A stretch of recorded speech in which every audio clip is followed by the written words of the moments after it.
നെന്മാറ ചേരുംകാട് സ്വകാര്യ ശ്മശാനത്തിൽ അനധികൃതമായി മണ്ണിട്ട് റോഡ് നിർമ്മിച്ചതായി പരാതി. പ്രതിഷേധവുമായി നാട്ടുകാർ.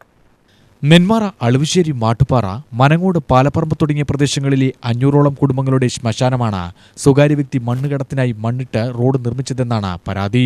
ശ്മശാനത്തിന് മുകളിലെ പറമ്പിൽ നിന്നാണ് മണ്ണെടുത്തുകൊണ്ടുപോകുന്നത്. 6 അടിയോളം താഴ്ചയുള്ള ശ്മശാനത്തിൽ കൽവെട്ടിന് മുകളിലൂടെയാണ് മണ്ണിട്ട് കഴിഞ്ഞ ദിവസങ്ങളിൽ മണ്ണ് കടത്തിയത്. ഇതേ തുടർന്നാണ് രാവിലെ പ്രതിഷേധവുമായി നാട്ടുകാർ രംഗത്തെത്തിയത്. വാതക ശ്മശാനങ്ങളെല്ലാം വന്നതിൻ്റെ ഭാഗമായിട്ട് ഇവിടെ അങ്ങനെ വരവും പോക്കും കുറവാണെങ്കിലും ഇത് സമുദായം ഉപയോഗിച്ച് വരുന്ന സ്ഥലമാണ്. ഇപ്പോൾ ഒരു സ്വകാര്യ വ്യക്തി അയാളുടെ സ്ഥലത്തെ മണ്ണെടുത്തുകൊണ്ട് ഞങ്ങളുടെ എല്ലാം പൂർവികരെ അടക്കം ചെയ്ത സ്ഥലത്തിലൂടെ ലോഡ് കയറ്റി പോകുന്ന സ്ഥിതിയാണ്. ഞങ്ങളുടെ അറിവില്ലാതാണ് ചെയ്തിരിക്കുന്നത്. ഇതിനകത്ത് ഈ സർക്കാർ സംവിധാനങ്ങൾ കുന്നിടിച്ച് ചെയ്യുന്നത് പരിസ്ഥിതി ലോല പ്രദേശങ്ങളിൽ വലിയ പ്രത്യാഘാതങ്ങൾ ഉണ്ടാക്കുന്ന കാലഘട്ടമാണത്. നമുക്കറിയാം, ആദനാട് കുന്നിൻ്റെ സൈഡുകൾ മറ്റേ കോറി നടന്നതിൻ്റെ ഭാഗമായിട്ടാണ് ഇവിടെ വലിയൊരു ദുരന്തമുണ്ടായത്. ആ ദുരന്തമുണ്ടായ സ്ഥലത്തിന് തൊട്ടടുത്ത് തന്നെ ഇത്തരത്തിലേക്ക് മണ്ണ് മാഫിയ ഇവിടുന്ന് മണ്ണെടുത്തിട്ട് പോയി ഇവിടെ ബോധപൂർവ്വം കുഴപ്പം സൃഷ്ടിച്ചുകൊണ്ടിരിക്കുകയാണ്. ഞങ്ങളുടെ സ്ഥലത്തിലേക്ക് കടന്നു വന്നു എന്നതിനപ്പുറമായിട്ട് ഈ നാട്ടിലേക്ക് വലിയൊരു ദുരന്തം ഉണ്ടാക്കാനുള്ള പണിയാണ് ഈ മണ്ണ് മാഫിയ ചെയ്തുകൊണ്ടിരിക്കുന്നത്. ഇതിന് സഹായം ചെയ്തുകൊണ്ടിരിക്കുന്ന ഈ സ്ഥല ഉടമയ്ക്കെതിരെ ബന്ധപ്പെട്ട അധികാരികൾ നടപടി എടുക്കണമെന്ന് ഈ 2 സമുദായത്തിന് വേണ്ടിയിട്ട് ഞങ്ങൾ ആവശ്യപ്പെടുകയാണ്.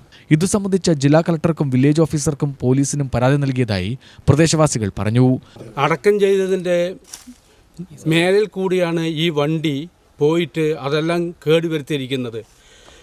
ആയതുകൊണ്ട് ഇത് എല്ലാവരും പറയുകയാണ്, ഇത് ഉടനടി ഇതിനെ പരിഹാരം ഉണ്ടാക്കണമെന്നും റോഡ് അനുവദിക്കാൻ പാടില്ലാത്തതാകുന്നു എന്ന് ഞങ്ങൾ പറയുകയാണ്. വർഷങ്ങളായി ഈഴവ സമുദായക്കാർ ഉപയോഗിച്ചു വരുന്ന ശ്മശാനമാണിത്.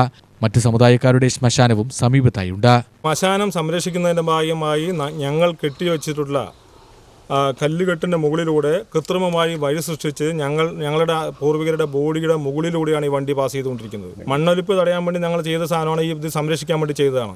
അപ്പോൾ ഇത്തരം പ്രവർത്തനം നടത്തുന്നതിന് ഇവിടുത്തെ സർക്കാർ സംവിധാനങ്ങൾ കൂട്ടുനിൽക്കുന്നു എന്നാണ് ഞങ്ങളുടെ സംശയം. ബന്ധപ്പെട്ട അധികാരികൾ ഉടൻ തന്നെ അടിയന്തരമായി നടപടിയെടുക്കണമെന്നും ഈ ആദനാട് കുന്ന് പ്രദേശങ്ങളിലും മൊത്തം സ്ഥലങ്ങളിൽ നടക്കുന്ന മണ്ണിടിച്ചിലും ഉണ്ടാകുന്നതിന് ഒരു അറുതി വരുത്താൻ ഇടപെടണമെന്നാണ് ആവശ്യപ്പെടാനുള്ളത്. UTV news, Palakkad.